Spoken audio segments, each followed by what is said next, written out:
Hello, beautiful people. Welcome back to my channel. If you're new here, my name is Bao. Please hit that subscribe button and the bell so you do not miss a single video. Enjoy! She's a Mona Lisa. Everyone's lining up to see her. There must be something about her features. You'll find her beauty goes much deeper once you get to. Today we will be doing a soft glam look that I did for my friend. About a month ago we did a photo shoot and I am able to finally upload this video for you guys. So if you want to see how I did this makeup, then keep on watching. Here I'm taking the shade Secret from the Huda Nude palette and a fluffy blending brush and really just focusing on contouring and carving out the outer 1/3 of her eyes. We do not want to create a new shape for her eyes. We just really want to focus on enhancing what she already has here. Continue to use the shade Secret as a transitional shade and keep blending.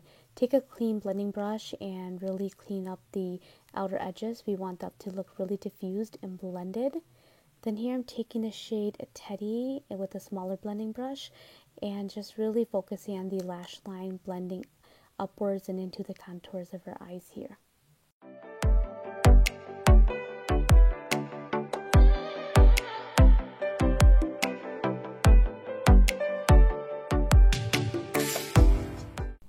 After blending out the eyeshadows, we're taking a brown eyeliner and drawing a little baby wing right here. We don't want it to be too dramatic. So just drawing a little bit and then taking a flat detail brush and really try to smoke that out. Make sure you're staying as close to the lash line as possible and then blending upwards so you have a smoky effect.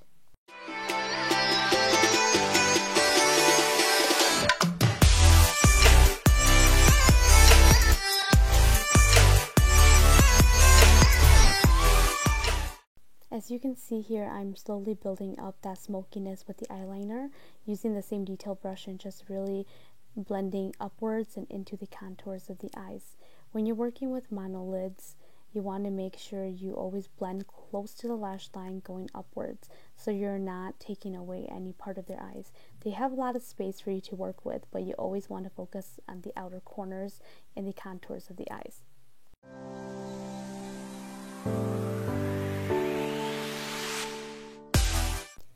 Here I'm taking the shade Bear and starting at the inner corner of her eyes, slowly blending it into 1/3 or almost to the 1/2 of her eyelid, and doing the same thing to the other eyes. We want this area to be very clean and light so that it will open up her eyes more. I'm taking the MAC Strobing Cream and just applying that to the high points of her face. That is the cheekbones, the nose, the forehead, the chin, and then just kind of putting the extra all over the face. The MAC Strobing Cream is very good because it allows you to look like you're glowing from within, so I love using that product on my clients that have dry skin. Then here I'm taking the Kevyn Aucoin Sensual Skin Concealer in shade SX9 and just applying that to the dark spots. Then I'm taking the Charlotte Tilbury foundation and just dab it all over her face. Here I'm taking the IT Cosmetics foundation brush. This is one of my favorite brushes. It applies foundation very evenly without looking streaky. Then I am just going from the center of the face and just in circular motion, really just buffing that foundation into her skin. Where she needs more coverage, which is in the center of her face, I will slowly pat the foundation on. In areas where she does not need as much coverage, I really buff that into her skin. I'm taking my beauty blender, picking up the excess foundation that's on the back of my hand and really pressing that onto areas of her face that really needs more coverage. That's usually in the center of the face. I really like using this as a secondary application as it really gives the skin a flawless airbrush finish, and at the same time picking up any excess foundation that I don't want laying around the face, because I do not like a cakey face at all, so that really helps.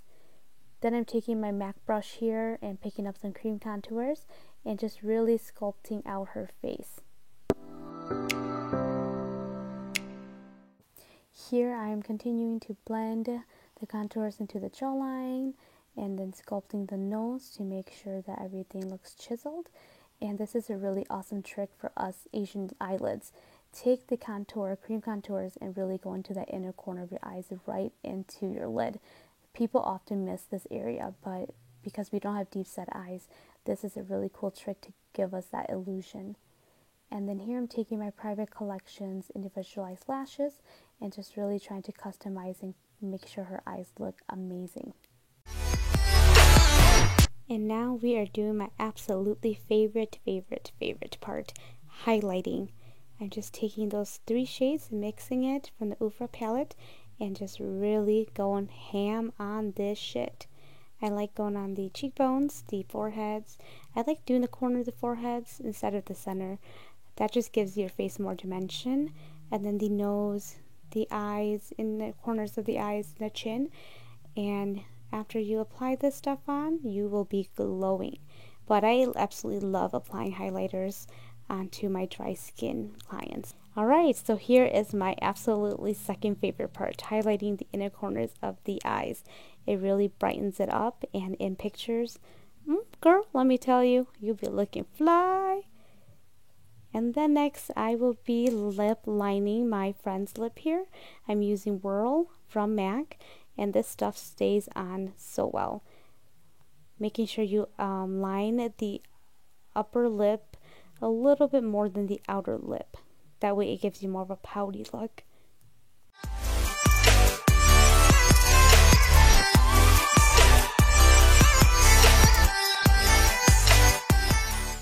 I am taking the darkest shade from the Danessa Myricks lip palette. I will pop a picture right on screen here so you see which one I use exactly. I'm just concentrating more of the colors in the inner corner of the lips. I'm just trying to go for the ombre effect and then just really brushing it out. I just absolutely love this dark color on her. Here I'm using my 2 favorite setting spray combo. I'm using the All Nighter and then my Tatcha. It gives a glowy finish at the end. I love this on dry skin though. It just gives you this amazing glow. And ta-da! Here she looks! And this is our finished look. We did a photo shoot right after this, so make sure you stay until the very end to check out those photos.